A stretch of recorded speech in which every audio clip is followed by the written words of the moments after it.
ना दर्द ना तकलीफ क्या खाक मजा है जीने में, ना दर्द ना तकलीफ क्या खाक मजा है जीने में। अच्छे अच्छे तूफान भी थम जाते हैं भाई जब आग लगी हो सीने में। तो इस आग को जब तक पेपर के खोपड़ी में छेद नहीं कर देते हो लगाए रखना भाई, ठीक है ना।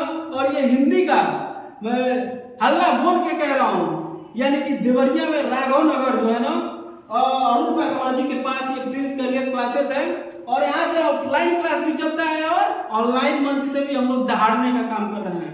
जीएस के लिए अमित गुरुजी हमारे जीएस के कह रहे हैं ना कि बच्चों के जैसा आपको लपेट लपेट के जिस तरह से सवाल और रोटी को सान के आप लोग खाते हैं ना, चावल रोटी एक ही में सान देते हैं जब बच्चे छोटे होते हैं ना, उस तरीके से जीएस को एकदम बेहतर तरीके से कंटेंट के साथ पढ़ाया जाता है। और अमित सर जो कि रीजनिंग और हिंदी के एक तरीके से जादूगर है, जैसे महाजादूगर नहीं कहेंगे, जादूगर है, ठीक है ना।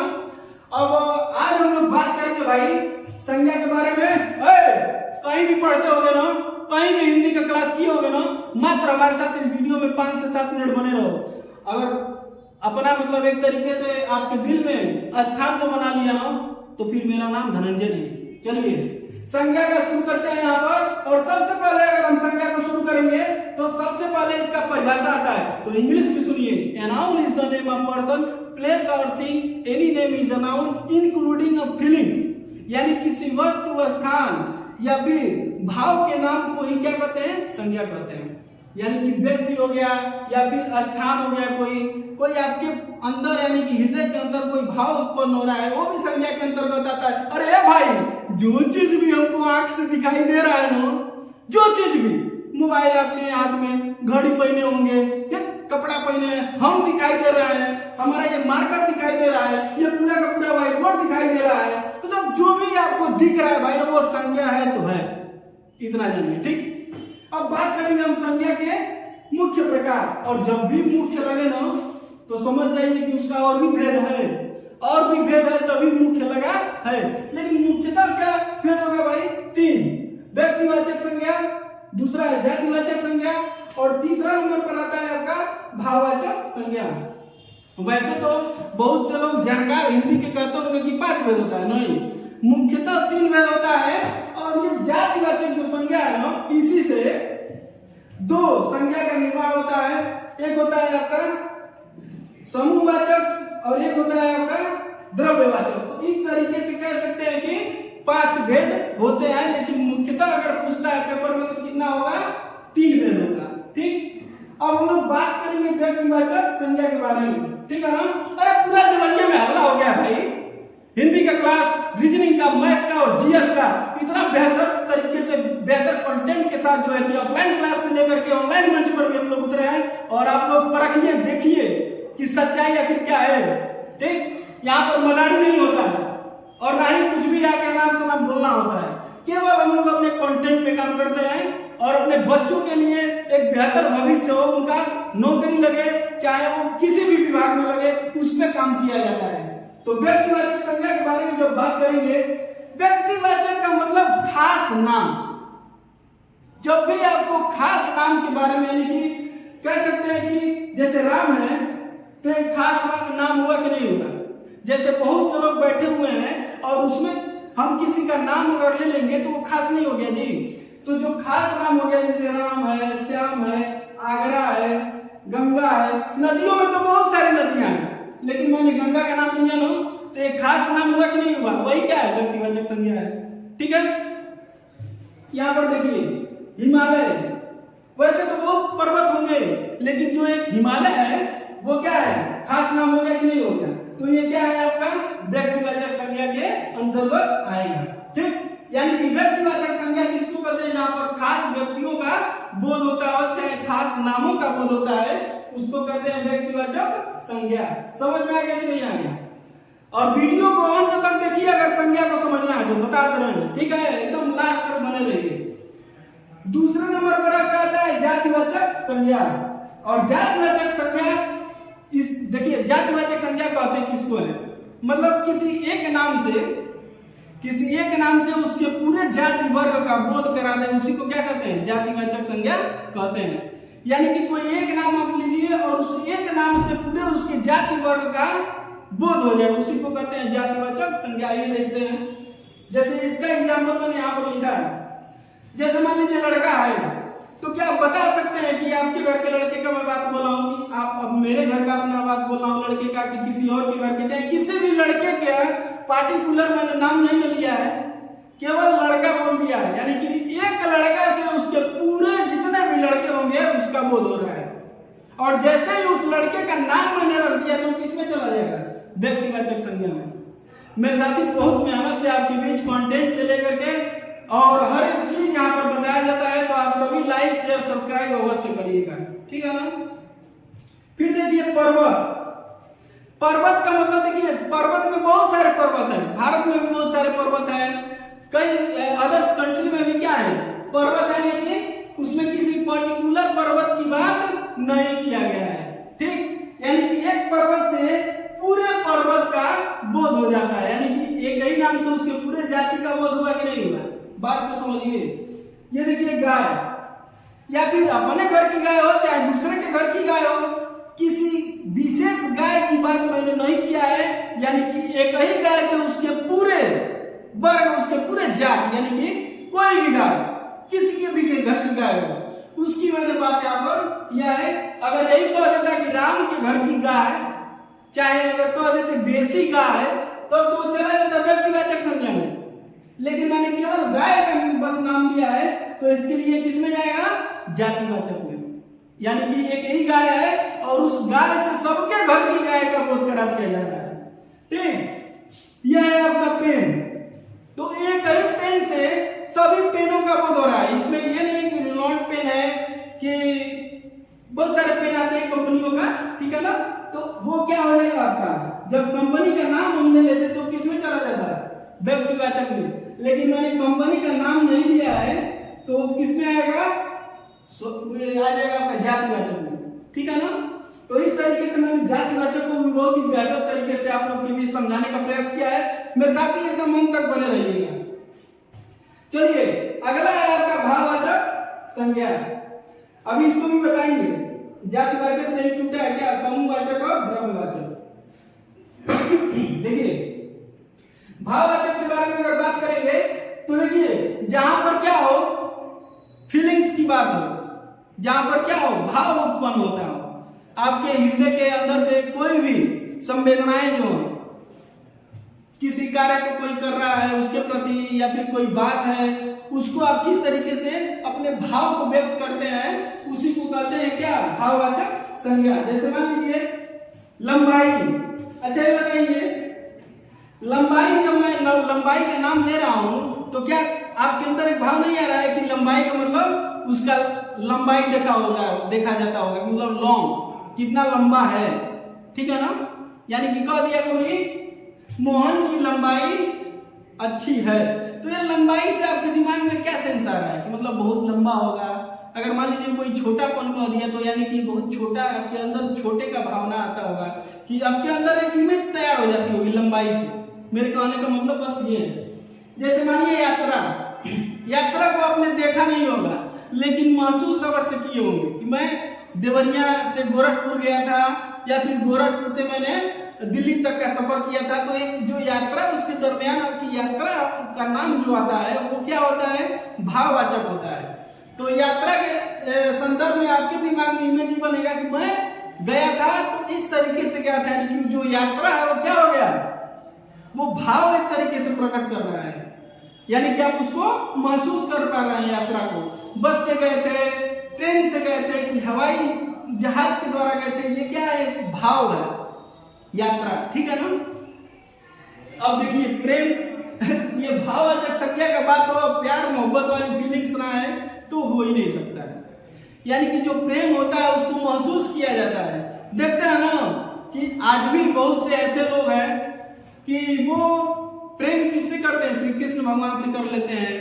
किसी का प्रेम हो जाता है राधा रानी से, या फिर राधा रानी का भी, मीरा का भी प्यार किससे था? प्रेम था किनसे? श्री कृष्ण भगवान से। वो एक फीलिंग होती है, प्रेम क्या है?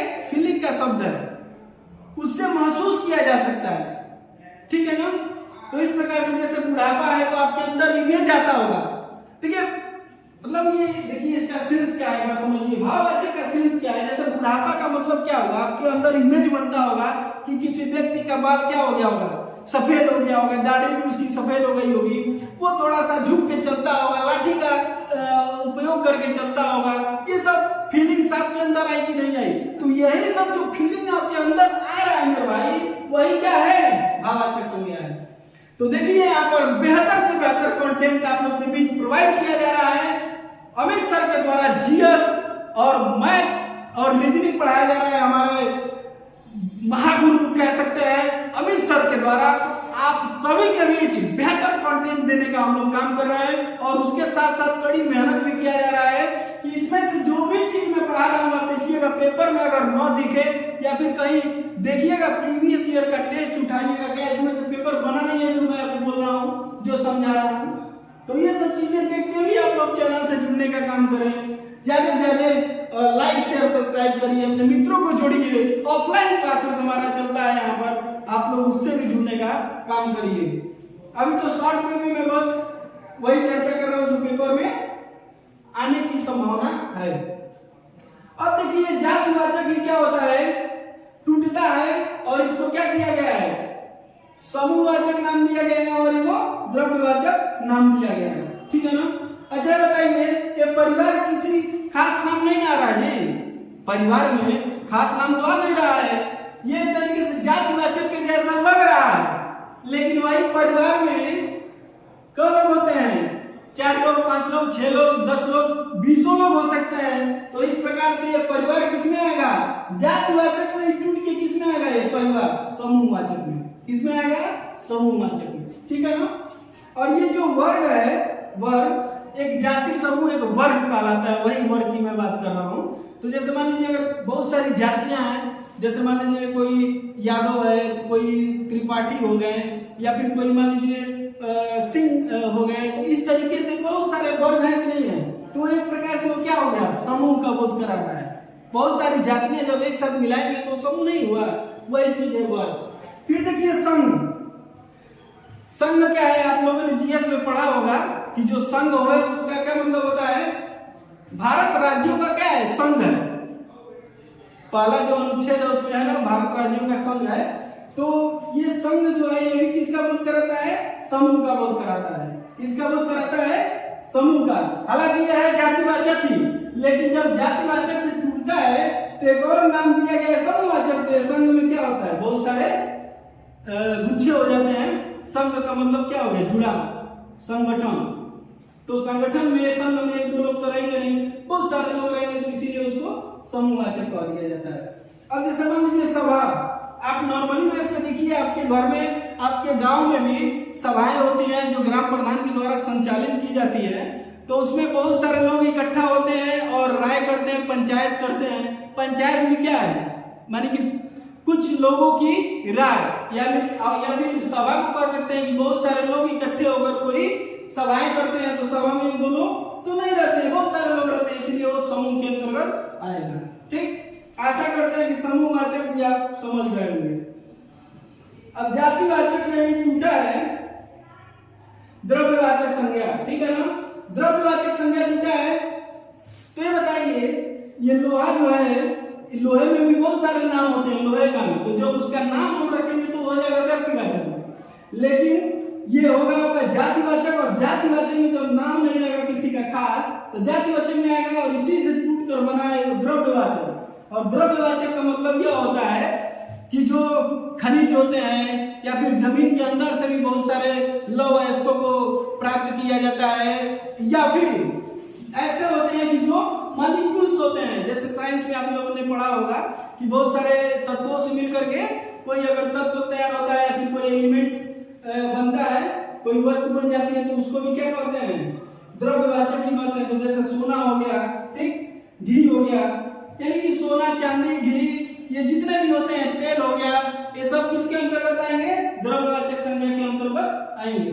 ठीक, अब सबसे महत्वपूर्ण अभी तक का, सबसे महत्वपूर्ण ये गोस्वामी है, पंडित जी है, जयचंदों से सावधान, ये मैंने क्यों लिखा है भाई, ये सबसे महत्वपूर्ण है। और ये यूपी पुलिस में और यूपीएसआई में भी बहुत बार पूछा गया है। तो देखिए यह काव्य गोस्वामी जी के द्वारा लिखा गया है। तो ये बताइए, हमारे पापा गोस्वामी थे, हमारे चाचा गोस्वामी थे, हमारे घर के पटदारी में अगर कोई गोस्वामी है उसकी बात हो रही है यहाँ पर? नहीं, ये वही गोस्वामी जी की बात हो रही है जो रामायण की रचना किए हुए हैं। तो यही गोस्वामी जी की बात हो रही है। तो ये तो है जाति, गोस्वामी एक होती है जाति, लेकिन ये खास गोस्वामी की बात हो रही है तुलसीदास जी की। तो ये किस में आ जाएंगे? व्यक्तिवाचक में आएंगे। और ये यूपी पुलिस में पूछा है बाबा, एकदम ध्यान रखिएगा। पंडित जी भारत के प्रथम प्रधानमंत्री थे। हमारे गौरव पंडित जी, तुम्हारे गांव में पंडित जी नहीं, ये कौन पंडित जी? जवाहरलाल नेहरू की बात हो रही है। अब प्रथम प्रधानमंत्री जवाहरलाल नेहरू थे जी। तो ये किसमें आएगा? जातिवाचक होते हुए भी किसमें आएगा? व्यक्तिवाचक में। और यही सबसे बेहतर संज्ञा में अगर कोई चीज है तो यही है। और यही से क्वेश्चन बनता है, 100% बनता है, और इस बार भी बनेगा किसी भी एग्जाम में। और देखिए एक और आ गया है जो अपने देवरिया में भी बड़ा फेमस हो गया है, जयचंदों से सावधान। जयचंदों से सावधान यानी कि लूटपाट करने वाला ये क्या कहलाता है? जयचंद, या फिर धोखाधड़ी करने वाला जयचंद कहलाता है। तो जयचंदों से सावधान यानी कि ये बात चली गई है, वो तराइन का युद्ध हो गया या फिर पृथ्वीराज से जो युद्ध हुआ था उसमें जो जयचंद का क्या किया था? गद्दारी किया था ना, उसकी बात होनी चाहिए जयचंदों से सावधान। लेकिन नहीं, यहाँ पर इस समय के जयचंदों से सावधान जो धोखाधड़ी कर रहे हैं आपके साथ और हमारे साथ भी। तो इसीलिए कहते हैं कि कंटेंट देखो भाई, ये पढ़ाई देखो भाई, एक दो दिन आके हमारे कोचिंग सेंटर में डेमो ले भाई, तब तो ना तुमको पता चलेगा कि आखिर में चल क्या रहा है। तुम्हें का मेढक बनने से बहुत अच्छा है कि आप आकर के हमारे यहाँ में दो दिन डेमो लेकर के देखिए। अब मजा एकदम गारंटी के साथ कर रहे हैं, किसी और कोचिंग सेंटर में जाने का नाम नहीं लेंगे। ये हमारा स्टेटमेंट है। आइए तो सही एक बार। तो जयचंदों से सावधान ये क्या है? जातिवाचक तो है, लेकिन ये आएगा किसमें? व्यक्तिवाचक में। और तो इस तरीके से पूरा संज्ञा का भाई भंडाफोड़ कर दिया मैंने, पेपर के खोपड़ी में छेद कर दिया। संज्ञा से रिलेटेड जो भी क्वेश्चन आएगा इसी वीडियो से आएगा अपने दोस्तों में। अपने दोस्तों के दोस्त कब होंगे? जब इस वीडियो को शेयर कर देंगे। और जब आप वीडियो को शेयर कर देंगे तो आप हमारे दोस्त हो जाएंगे। ठीक, तो बोलिए बांकीलाल बिहारी की जय। तो आज के लिए बस इतना ही। जय हिंद।